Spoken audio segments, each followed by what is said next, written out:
4 ఫిబ్రవరి 2024 ఆదివారం. పంచాంగ వివరాలు. శ్రీ శోభకృత్ నామ సంవత్సరము, పుష్యమాసము, హేమంత ఋతువు, ఉత్తరాయణము. ఈరోజు సూర్యోదయం 6:37కు ప్రారంభమవుతుంది. సూర్యాస్తమయం 5:55కు అవుతుంది. ఈరోజు బహుళ నవమి మధ్యాహ్నం 12:45 వరకు ఉంటుంది. అనురాధ నక్షత్రం ఈరోజు రాత్రి 3:49 అంటే తెల్లవారుజామున 3:49 వరకు ఉంటుంది.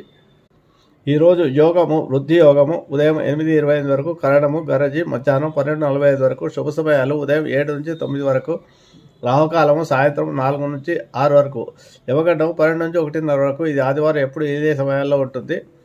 దుర్ముహూర్తము సాయంత్రం 4:25 నుంచి 5:13 వరకు, వర్జము ఉదయం 7:14 నుంచి 8:52 వరకు, అమృత గడియలు సాయంత్రం 5:03 నుంచి 6:41 వరకు ఉంటాయి. ఇవి ఈరోజు పంచాంగ వివరాలు.